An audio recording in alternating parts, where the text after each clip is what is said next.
Bom dia, vamos falar aqui sobre Multimedia Web Content Mining, né? Pô, esse assunto é interessante porque, enquanto a gente estava na abordagem meio que tradicional ali para Web Content Mining, pô, só parseando o HTML ali, ou a abordagem tradicional de Data Mining em si, com bancos de dados tradicionais, pô, tava tudo mais ou menos lindo e maravilhoso, né? Só que, pô, à medida que a web foi avançando e se consolidando, pô, a quantidade de conteúdo multimídia ali presente, pô, imagem, vídeo, texto sem formato, texto livre, áudio, isso explodiu de forma monumental, né? E, pô, esses dados carregam valor também, né? Desprezar ele, desconsiderar ele seria um erro absurdo. Porque eles podem influenciar bastante no meu processo de descoberta de conhecimento, né? E aí, pô, pra eu conseguir descobrir o conhecimento nesse dado, eu preciso de algumas técnicas, preciso de novas técnicas, né? No contexto de data mining, para eu poder abrir aquele dado ali, entender o que tem ali dentro, entender, descobrir a semântica ali dentro e pô, poder aprimorar o meu processo de descoberta de conhecimento, né? E pô, isso gerou novos desafios para a área de data mining. Pô, a primeira coisa é que, pô, tem diversos fontes e formatos de dados, né, multimídia. Tem, pô, se eu tô falando de um áudio, tem 30, sei lá, 50 formatos de áudio diferentes, vídeo, imagem. E, pô, eu preciso que o meu processo, o meu pipeline seja capaz de interpretar e atuar em cima desses formatos de dados, né? Pô, primeiro, também a quantidade, porra, na web hoje em dia deve ter, sei lá, exabytes de dados. E, pô, eu preciso processar tudo isso para obter um conhecimento meio que correto, meio que certeiro, vamos dizer assim. Eu preciso, consigo processar tudo isso. Existem algoritmos que processem isso de uma maneira finita. É um desafio também. Questão de visualização, né? Pô, como é que eu represento esse conhecimento? Eu aplico as técnicas aqui que eu vou mostrar, eu obtenho o conhecimento, né? Como é que eu represento isso de uma maneira que uma pessoa liga possa entender lá na atividade fim, né? E, pô, vale a pena mencionar aqui que o pipeline de data mining ele continua o mesmo, aquela mesma cara que a gente conhece, só a adaptação no início que é necessária para transformar esses dados multimídia não estruturados de uma maneira estruturada para eu poder usar até todo o ferramental que eu já tinha de algoritmos, né, de descoberta do conhecimento. E, pô, como eu mencionei, isso levantou a necessidade de novas técnicas. Aqui, pô, só para recapitular, né, as etapas de data mining, né? Pô, eu vou tá focado aqui nessa primeira etapa aqui, que, pô, eu pego o meu dado não estruturado, tá texto aqui, mas dados de maneira geral, né? Pego o meu dado não estruturado e transformo ele em um dado estruturado, né? Para eu poder, pô, fazer todo o pipeline lá de data mining, né? E, pô, são novas técnicas aqui, é um novo mundo. E aí, a partir do momento que eu pego o dado estruturado, eu identifico qual é quais as features, né? Pego as features que são interessantes para aquela minha análise, faço a análise, extraio os dados e armazeno isso daí para poder ser usado na atividade fim. A questão aqui do text mining, né? Que, pô, a maioria dos dados na internet, na web, estão em formato texto, né?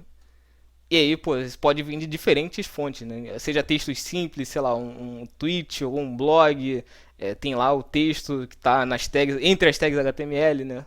Os arquivos PDF também, as páginas web que eu mencionei, e-mail, tem mais coisa aqui que eu esqueci de mencionar. E aí, pô, eu posso utilizar algumas ferramentas, né? Algumas técnicas para eu poder obter o conhecimento de maneira mais precisa possível, né?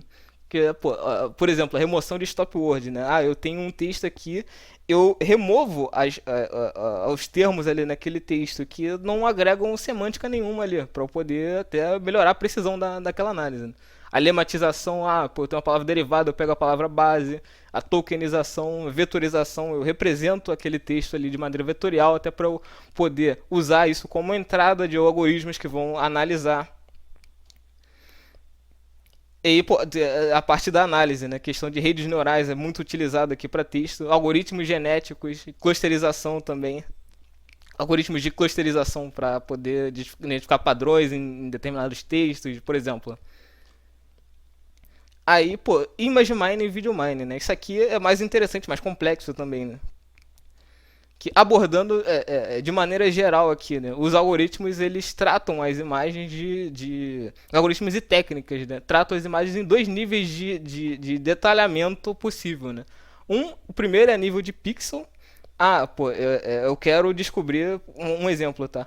Eu quero descobrir qual é a cor predominante daquela imagem, né? Pô, eu preciso analisar ele pixel a pixel para ver qual é a cor desse pixel aqui. Eu faço uma contagem, por exemplo, e descubro ali qual é a cor predominante, né? Eu faço uma média ou algum outro tratamento estatístico, né? Alguma outra análise estatística.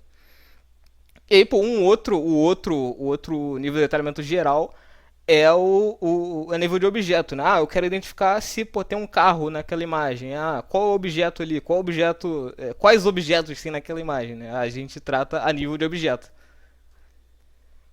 Aí, pô, um desafio aqui é como eu represento essa imagem, né? Que eu levantei lá no início também. Ah, pô, eu tenho um dado não estruturado, como eu represento ele de uma maneira estruturada para eu poder usar nos algoritmos aí as técnicas computacionais e matemáticas. Eu posso representar ele de maneira linear, com vetores e matrizes, por exemplo. Posso representar as imagens por transformadas também, né? Ah, eu discretizo uma imagem somatória de funções periódicas. Aí eu posso utilizar isso em algoritmos e técnicas matemáticas. Por equações diferenciais também, pego o gradiente, tem análises que levam em consideração a diferença de luminosidade, por exemplo, numa imagem. Posso apresentar ela por um histograma também. Isso é até interessante porque já resolveria o caso que eu acabei de mencionar. Que é, eu quero descobrir qual a cor predominante naquela imagem. Eu conto a ocorrência de cores ali e observo qual é o valor que mais se repetiu e essa vai ser a cor predominante. Por exemplo, um exemplo. E aí, como é que eu seleciono, né? Digamos que eu representei minha imagem em formato matricial. Como é que eu seleciono quais as features que são interessantes ali para minha análise, né? E uma abordagem muito utilizada aí é a análise PCA, né? Que eu divido a minha imagem em subcomponentes que dão o maior significado ali para aquela imagem, né? Tem a maior semântica ali são pedaços de imagem que tem a maior semântica ali. A outra abordagem é o KD-Tree. Eu posso discretizar, eu posso literalmente dividir a minha imagem em, em pedaços, né? E eu posso agrupar esses pedaços de uma determinada maneira. Isso é até interessante que eu posso. É uma maneira de armazenar a minha imagem, armazenar a informação daquela imagem ali de uma maneira computacional eficiente. A questão do K-means, né? Que o pessoal usa para clusterizar. Eu tenho diferentes objetos, diferentes porções da minha imagem. Eu posso clusterizar isso aí e considerar como um atributo só, por exemplo. E aí, já na parte da análise, né, eu representei essa imagem, escolhi as features e eu analiso, utilizando, por exemplo, o aprendizado bayesiano, né, que se eu representei minha imagem num formato mais estatístico, vamos dizer ali, um histograma da vida, eu consigo utilizar a aprendizagem bayesiana para poder analisar. E a questão do aprendizado supervisionado, né, que eu coloquei dois exemplos, né, o KNN e o SVM. KNN que eu uso para clusterizar tanto na mesma imagem, né, diferentes objetos, por exemplo, ou entre imagens, né, eu quero dado um conjunto de dados, um dataset de imagens, eu quero agrupar as imagens que têm correlação ali, tem objetos parecidos, por exemplo.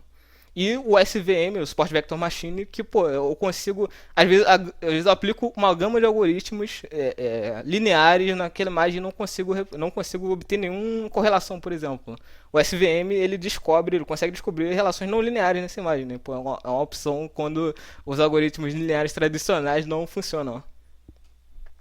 E, por último, aqui a questão das redes neurais convolucionais, né, que é utilizada largamente aqui para identificação de objetos. Né, aqui nesse exemplo da imagem que eu coloquei, eu quero identificar quais os objetos presentes nessa imagem. Né, ele consegue, aplicando essa rede neural, eu consigo identificar, tem um cachorro aqui, uma bicicleta e um carro, né? Então, é bastante utilizado isso daí até para a questão dos carros, carros autônomos e tudo mais. Eu identifico quais os objetos presentes naquela imagem.